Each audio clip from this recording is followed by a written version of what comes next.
Ladies and gentlemen, today I'm excited to talk.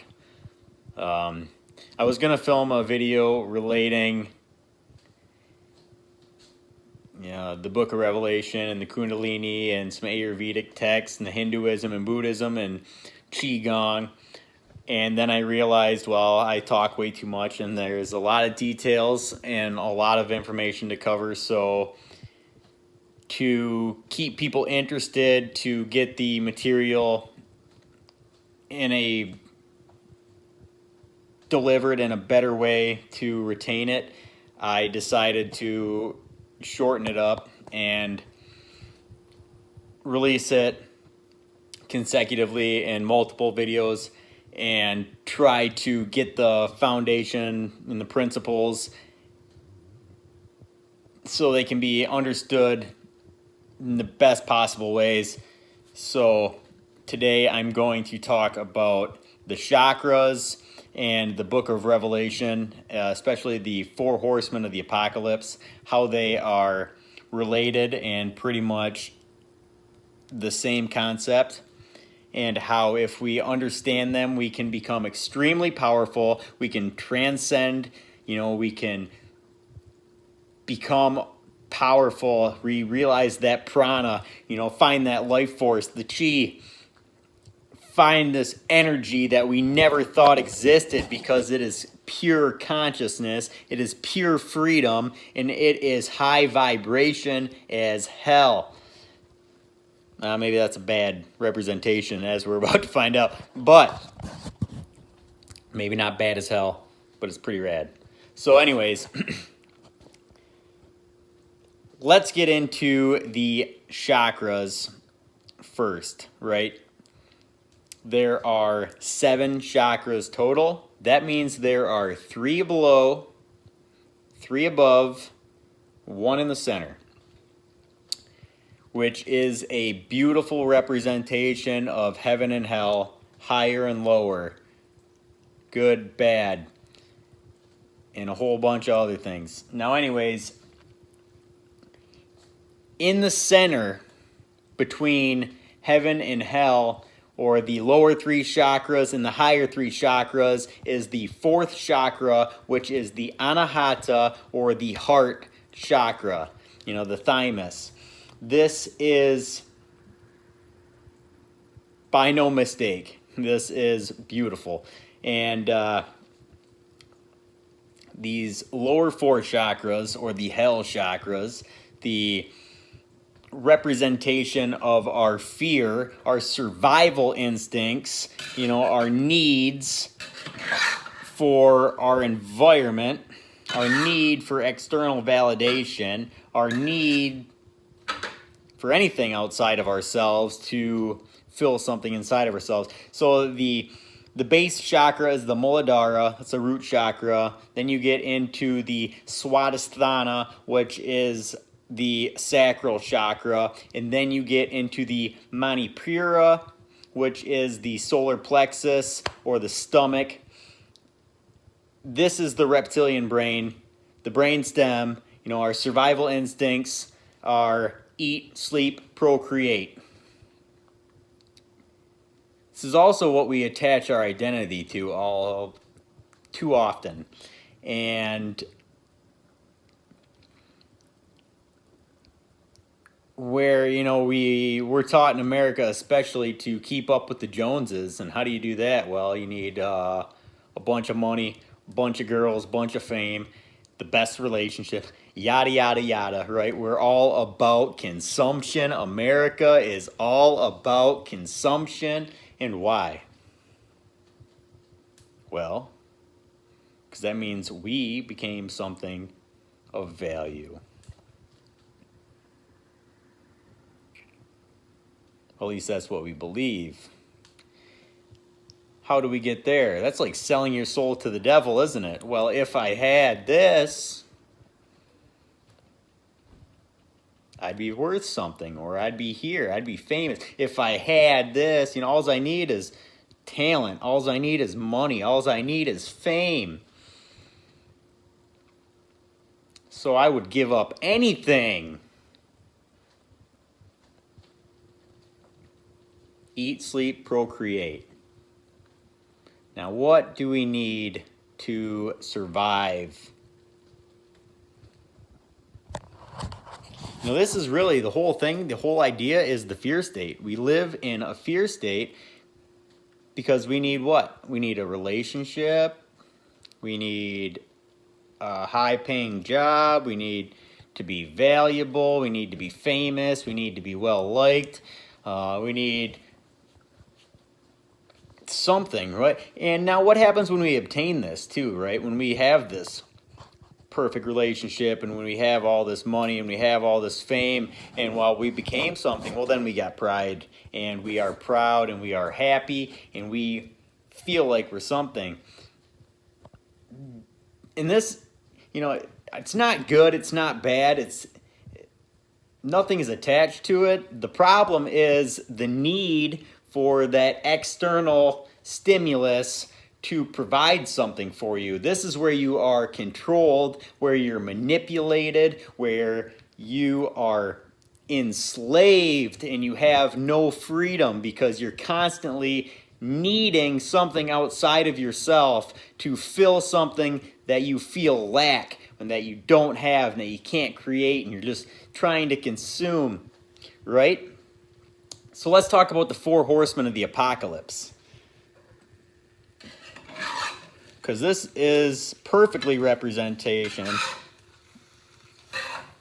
of the 4 chakras, right? The lower 3 and the heart. Now, the first has a bow and a crown, and he goes out conquering. The second has a sword, and he is war, and he goes out and destroys. The third is famine, who has scales, and he barters or trades money for food or food for money. So what does this mean? Well, we go out and we conquer. Why do we conquer?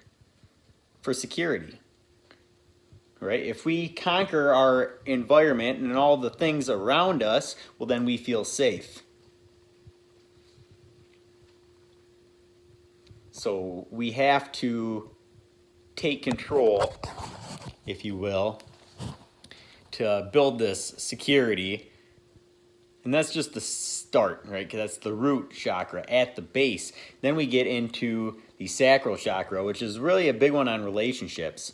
And this is, like a need for a relationship, for the status, for the identity, for the ego, for whatever the connection is. If it is an attachment where you are dependent on a relationship, you are just going to suck your partner dry of all of their energy, and you're probably not going to provide much. And sometimes both partners do this all the time because you both have this need or this idea that a relationship is exactly what you need. And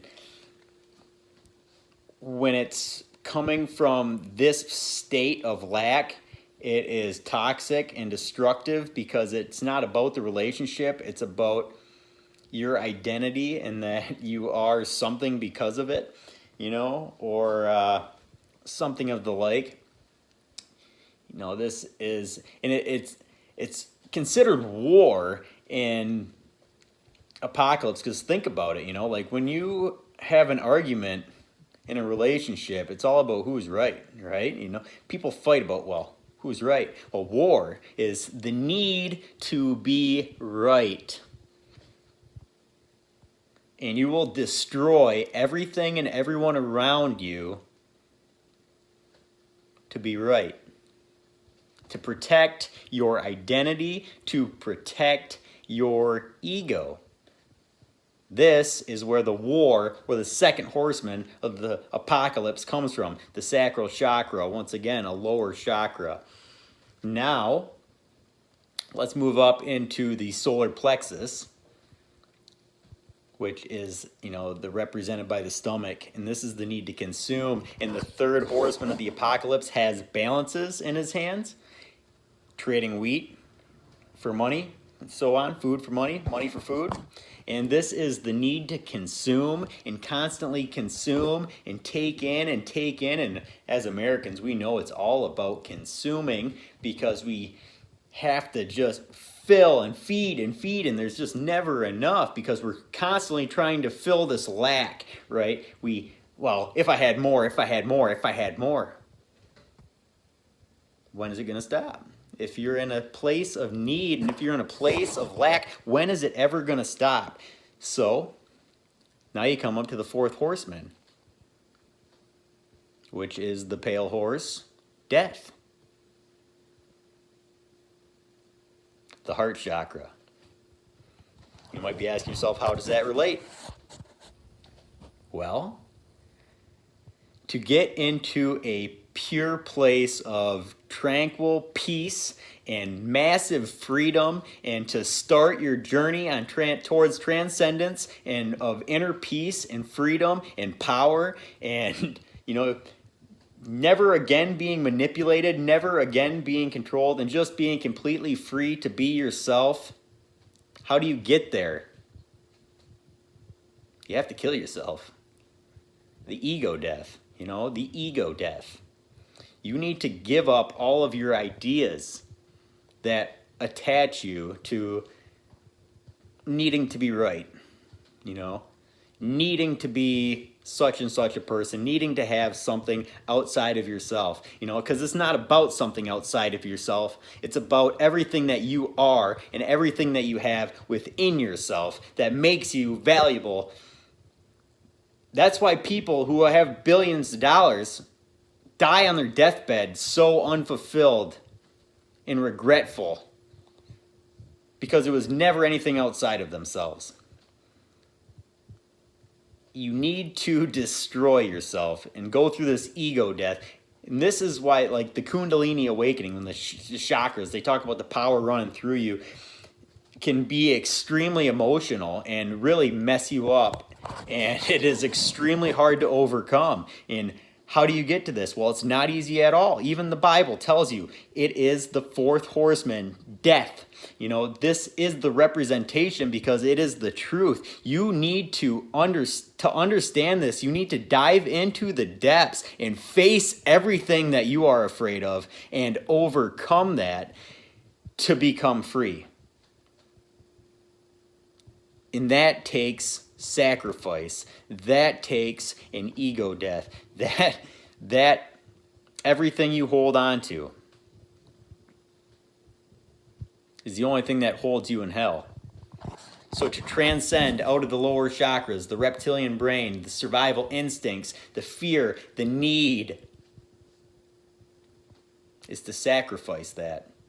To transcend it into the heart chakra. And that's where you start to become extremely powerful. And it is not easy, but in the Bible it is said, those who survive the first death will be unharmed by the second death. And that is because they had already overcame that obstacle. They have already moved their energy from the lower through the heart.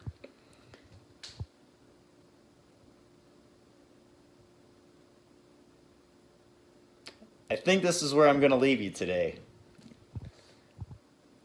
But it is where it begins.